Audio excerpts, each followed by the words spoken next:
이 새벽에도 기도의 자리에 나오신 우리 성도님들 주님의 이름으로 환영하고 또 축복합니다.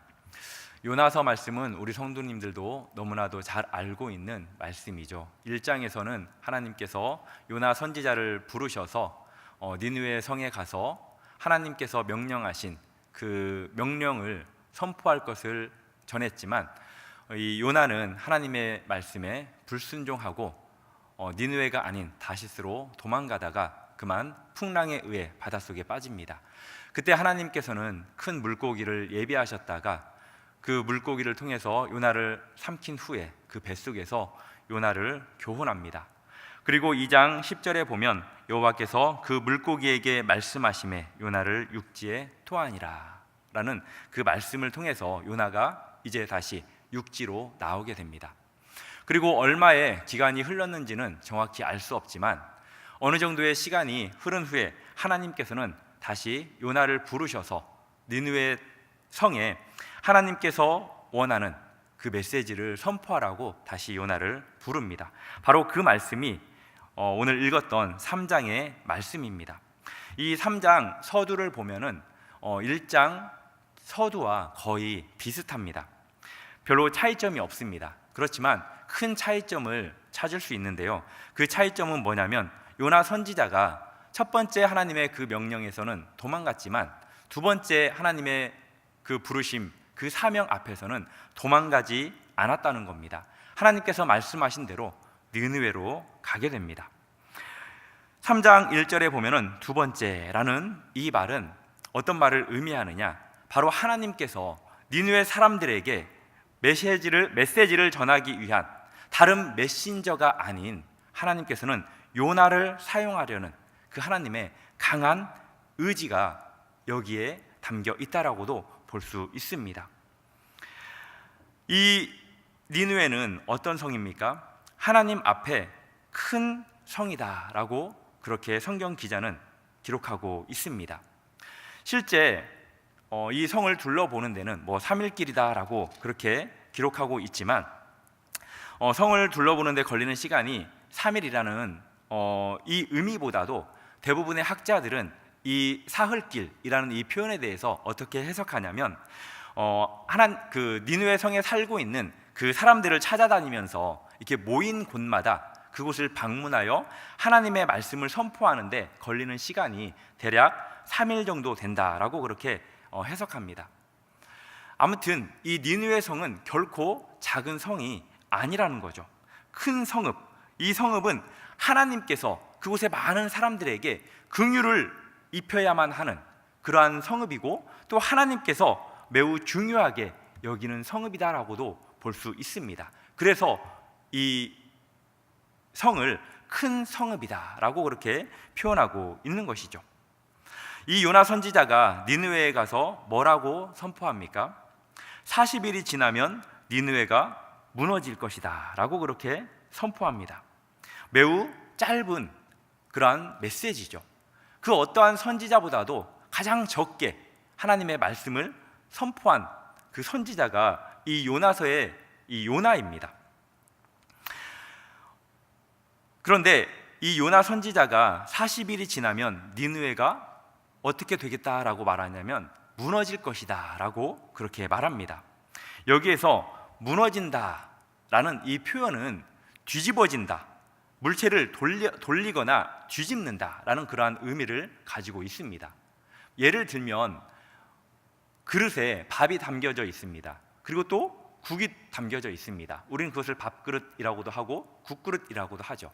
그런데 이 그릇을 뒤집게 되면 어떻게 됩니까? 밥이 다 쏟아집니다. 그리고 국이 다 쏟아집니다. 그러면 그것을 다시 먹을 수 있겠습니까? 다시 먹을 수 없죠. 마찬가지입니다. 이 무너진다라는 것은 어떤 의미냐면 바로 니느웨 성을 하나님께서 완전히 무너뜨리겠다라는 거예요. 저도 말씀을 준비하면서 성이 무너지면 그래도 사람이 살 수 있지 않을까라고 그렇게 생각했습니다. 어느 정도 무너지지 않는, 무너진다면 피할 수 있는 곳이 있을 거라고 생각했습니다. 그렇지만 이 무너진다라는 말은 또 어디에서 사용되었냐면 구약에서 하나님께서 죄악이 가득한, 하나님께서 심판하신 그 소돔과 고모라를 멸망할 때 사용했던 그 단어입니다. 그렇기 때문에 이 니느웨 성이 무너진다면 그곳에서 살아나올 사람은 아무도 없다라는 것을 의미하는 거죠. 그리고 그 소돔과 고모라 성을 누가 멸망시켰습니까? 하나님께서 멸망시켰잖아요. 여리고 성도 마찬가지잖아요. 바로 이 성을 무너뜨리는 그 주체가 다른 나라, 다른 민족의 군사가 아니라 바로 하나님께서 친히 무너뜨린다라는 것을 또 가르쳐주고 있는 말이 바로 무너지리라라는 이 말입니다. 그리고 니느웨는 40일이라는 그 기간에 대해서 선포합니다. 40일이 지나면 니느웨가 무너지리라. 이 40일이라는 날짜를 생각했을 때 어떤 느낌이 듭니까? 만약에 우리 성도님들께서 니느웨 성에 살고 있다라고 생각해 보십시오. 그리고 어떤 선지자가 와서 40일이 지나면 무너질 것이다. 거기까지 생각할 필요 없이 우리 청파동, 지금 이 교회, 이 주변에 살고 있다고 생각하시고 만약에 회개하지 않으면 40일이 지나면 이 청파동이 무너질 것이다 라고 한다면 우리 성도님들은 어떤 생각이 들겠습니까? 좀 긴장되지 않겠습니까? 오늘은 긴장 안 될 수도 있겠죠. 그러면 내일은 39일이 됩니다. 그래도 긴장 안 될 수 있겠죠. 그렇지만 하루하루 날짜가 줄어든다고 생각하면 정말로 두렵고 떨릴 수밖에 없습니다. 이 숫자는 그렇게 긴박성을 나타내는 그런 의미를 가지고 있고요. 또 하나는 어떤 의미를 가지고 있겠습니까? 그 기간을 통해서 회개하기를 바라시는 하나님의 그 기회 부여가 이 숫자에, 이 날짜에 들어 있다는 겁니다. 예레미야 18장 7절 8절에 보면 이렇게 기록되어 있습니다. 내가 어느 민족이나 국가를 뽑거나 부수거나 멸하려 할 때 만일 내가 말한 그 민족이 그의 악에서 돌이키면 내가 그에게 내리기로 생각하였던 재앙에 대하여 뜻을 돌이키겠고. 그러니까 하나님께서는 어떤 나라를 뽑거나 부수거나 할 때 그 민족의 그 악에서 돌이킨다면 하나님도 그렇게 하지 않겠다는 거예요. 그 말은 무엇입니까? 하나님의 마음은 그 땅, 그 백성들을 향해서 재앙이 아닌 회개하고 돌이켜서 나의 평안을 입으라는 것, 바로 하나님께서는 그 마음을 가지고 있는 거고, 지금 요나 선지자를 통해서 니느웨에 그것을 선포하기를 원하고 있었던 것이죠. 진정한 목적은 바로 악으로부터 회개해서 새로운 삶을 살아라.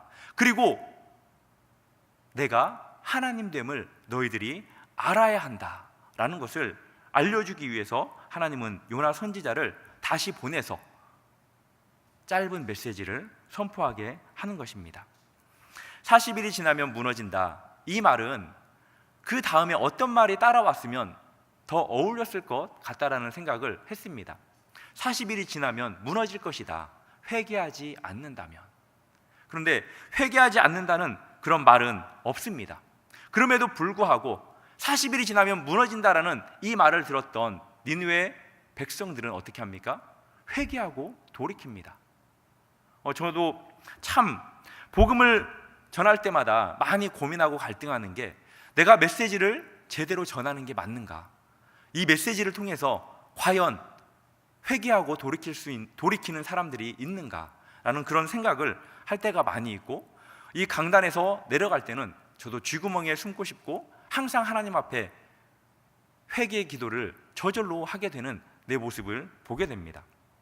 우리도 복음을 전할 때는, 특별히 선교 나가서 전도하러 나갈 때 그 복음을 전하는 거에 대한 우리가 두려움을 가지고 있습니다. 왜냐하면 나의 메시지에 능력이 있거나 논리적이지 못하다는 그런 생각이 우리들에게 있기 때문입니다.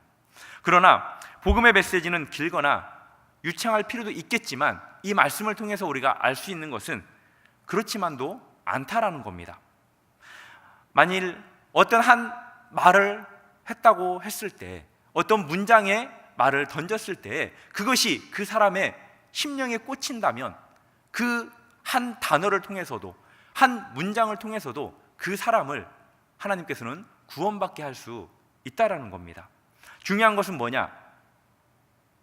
말을 잘하고 못하고가 아니라 말을 전하는 것, 복음을 전하는 것, 저는 그것이 중요하다라고 생각합니다. 그 복음을 아예 듣지 못하면 구원에 이르지 못하기 때문이죠. 요나의 메시지 선포에 기도해야 되는 것이 무엇이냐? 바로 그것은 이 니느웨 사람들의 반응입니다. 1절부터 4절까지는 이 메시지 선포에 대한 내용이라면 5절부터 9절까지는 이제 그 멸망의 선포를 들었던 이 니느웨 백성들의 반응에 대한 말씀입니다. 우리가 한번 읽었지만 5절부터 9절까지 보면은 조금 약간 이 순서상 이상하다라는 느낌을 받게 됩니다. 그 이유는 뭐냐면 5절 말씀이 너무 앞쪽에 있다라는 느낌이 들기 때문입니다. 이스라엘 백성들이 벌써 그 말씀을 받아들여서 믿고 금식하고 굵은 베옷을 입고 있는 이 상황 속에서 이 니느웨 왕은 조서를 내려서 백성들에게 금식해라, 굵은 배를 입고 그리고 짐승까지도 다 금식시켜라 라고 그렇게 말한다는 거예요. 저자는 왜 이렇게 앞뒤가 조금 바뀐 것처럼 느끼는 이런 말씀을 기록해 놓았을까요? 그것은 백성들이 얼마나 이 말씀에 신속하게 반응했느냐, 그리고 백성들이 왕의 명령뿐만 아니라 요나가 전한 그 메시지에 반응하고 있다라는 것을 강조하기 위해서 그 순서를 바꿔서 기록을 했다라는 겁니다. 그 일이 왕에게 들렸다. 그 일이 무엇입니까? 바로 요나가 전한 말씀입니다. 다른 것이 아니라 여호와께서 요나를 통해서 말씀하신 그 말씀, 40일이 지나면 니느웨가 무너지리라, 이 말을 왕이 듣게 됩니다. 그리고 나서 왕은 그 말을 무시하지 않습니다. 왕은 그 메시지를 듣고 그의 행동이 변화됩니다. 그 말씀이 그 6절부터 이제 쭉 나오는 말씀인데요, 왕복을 벗고 왕의 자리에서 일어섭니다. 그리고 굵은 베옷을 입고 제 위에 앉습니다. 왕자에 앉는 것이 아니라 제 위에 앉아요. 그리고 조서를 내려서 사람이나 짐승이나 소떼나 양떼나 먹지 말고 물도 마시지 말라. 사람이나 짐승이나 굵은 베옷을 입어라. 힘써 하나님을 찾아라. 그리고 악한 길과 손으로 행한 그 강포에서 떠나라 라고 그렇게 왕이 명령합니다. 하나님의 말씀을 듣고 반응하는 것, 이것이 바로 구원에 이르는 첩경이라는 것을 우리는 알아야 합니다. 그리고 왕은 자신뿐만이 아니라 온 백성에게, 그리고 하물며 짐승에게까지도 금식과 또 굵은 베옷을 입고 악에서부터 떠날 것을 그렇게 권면합니다. 니느웨 사람들이 어떻게 또 반응합니까? 마치 기다렸다는 듯이 회개하는 모습으로 나아갑니다.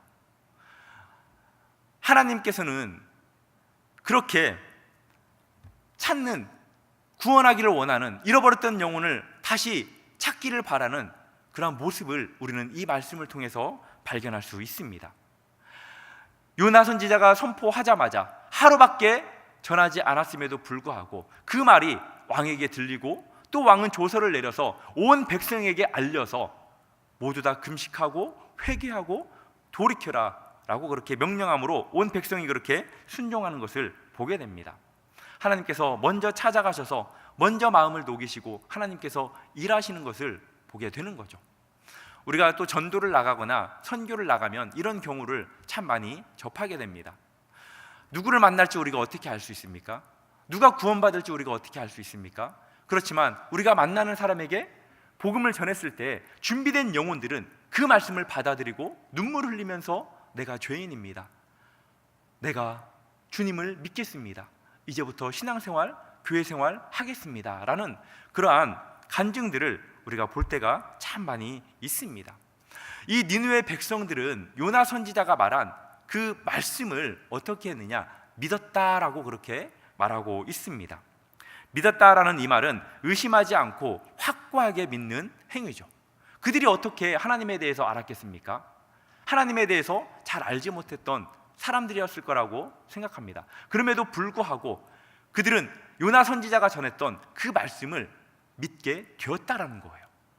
믿음이라는 것은 어떻게 믿을 수 있습니까? 우리가 믿고 싶어서 믿어지는 게 아니잖아요. 하나님께서 분명히 회개하는 영을 보내주셨고 믿게 하는, 믿을 수 있도록 성령 하나님께서 역사하셨다라고 볼 수 있는 것이죠. 그렇기 때문에 그들이 금식하고 또 베옷을 입었던 겁니다. 금식과 굵은 베옷을 입는다는 의미가 무엇입니까? 왜 금식합니까? 하나님, 내가 지금 차라리 죽든지 주님께서 나에게 은혜를 베풀어 주시든지 하기 위해서 금식하는 거 아닙니까? 내가 지금 죽을 상황에 처해 있습니다.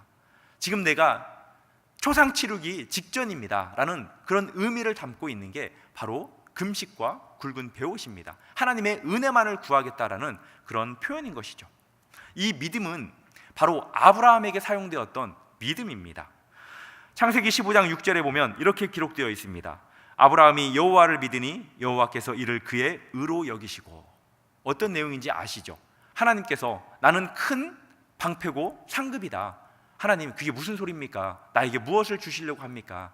지금 있는 그 사람이 너의 상속자가 아니라 장차 네가 낳을 그 사람이 바로 너의 상속자다.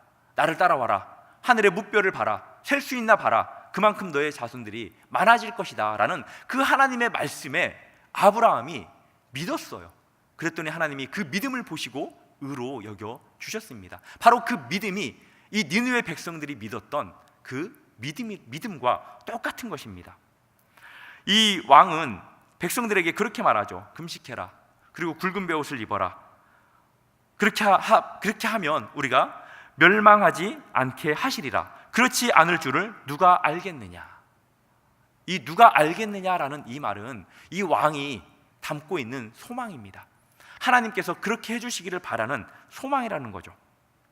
자신의 능력과 노력에 의해서 그것이 이루어지는 것이 아니라, 또 권리를 요구할 수 있는 것도 아니라 하나님의 자비와 긍휼을 구하겠다라는 거예요. 하나님께서 주권대로 행하시는데 우리에게 제발 자비를 베풀어 달라는 그러한 마음으로 이 왕은 고백합니다. 그리고 10절에 보면은 어떤 단어가 나오냐면 악과 재앙이라는 단어가 나옵니다. 악과 재앙. 이 악은 누가 행하는 것입니까? 사람들이 행하는 것입니다. 그리고 재앙은 누가 주는 겁니까? 하나님이 주시는 것입니다. 즉, 이 악과 재앙은 사람들과 하나님과 관계가 있다라는 것을 의미합니다. 니느웨 사람들은 악했고 40일 후면 재앙을 맞아 다 죽을 수밖에 없는 그러한 상황에 처해 있다라는 그러한 의미이죠. 하나님은 니느웨 백성이 자신들의 악을 회개했기 때문에 경고하신 재앙을 결국에는 실행하지 않는 것을 보게 됩니다. 이것을 그 시관적인 관념으로 보면은 하나님은 그 사람들의 행동에 반응해야 됩니다. 죄를 지으면 결국 징벌을 내려야 돼요. 재앙을 내려야 돼요. 그렇지만 하나님의 그 구원적인 관점에 보면 하나님의 그 목적이 무엇입니까? 니느웨 백성들을 멸망시키는 거예요. 그리고 수단, 그것은 인간의 회개를 말합니다. 하나님은 자신이 선택한 그 백성들을 구원하기 위해서는 자신의 그 목적과 그 수단까지도 하나님께서는 직접 개입하셔서 사용하신다는 겁니다. 요나는 이 사실을 알고 있었을까요? 모르고 있었을까요? 니느웨 백성들이 결국은 회개하고 돌이킬 거라는 걸 이 요나 선지자는 알고 있었습니다. 그걸 어떻게 알 수 있냐면 4장에 넘어가면 알 수 있습니다. 4장 1절 2절에 보면은 요나가 매우 싫어하고 성내합니다.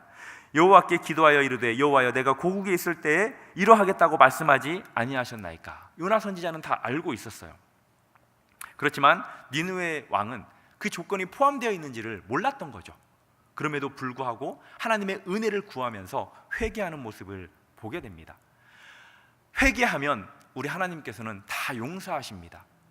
사랑하는 성도 여러분, 회개받지 못할, 용서받지 못할 죄가 무엇이 있겠습니까? 아무리 큰 죄도, 아무리 작은 죄도 하나님께서는 용서하십니다. 그리고 가벼운 죄도 용서하시고요, 하나님께서는 무거운 죄도 용서하십니다. 그 사실을 우리가 어떻게 알 수 있습니까? 지금 이 자리에 우리가 호흡하고 있다는 것, 이거 하나만으로도 알 수 있고요. 그것을 어떻게 증명하셨습니까? 바로 예수 그리스도를 통해서 우리 하나님께서는 증명하셨잖아요. 하나밖에 없는 그 아들 예수 그리스도를 십자가에 달려 죽게 하심으로 인해서 이 세상의 모든 죄, 그 죄가 얼마나 많겠습니까? 얼마나 무겁겠습니까? 그 모든 죄를 대신 담당케 하셨다라는 것입니다.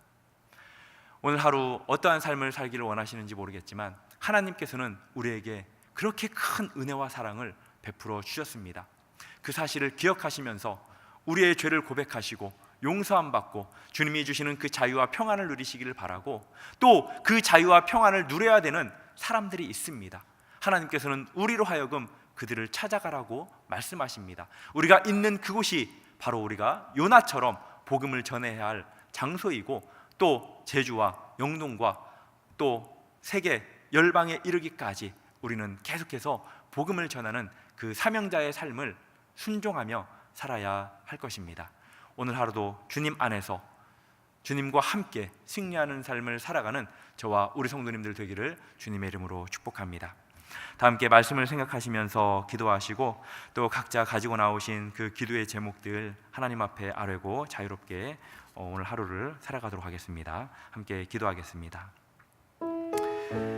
하나님 아버지, 감사합니다.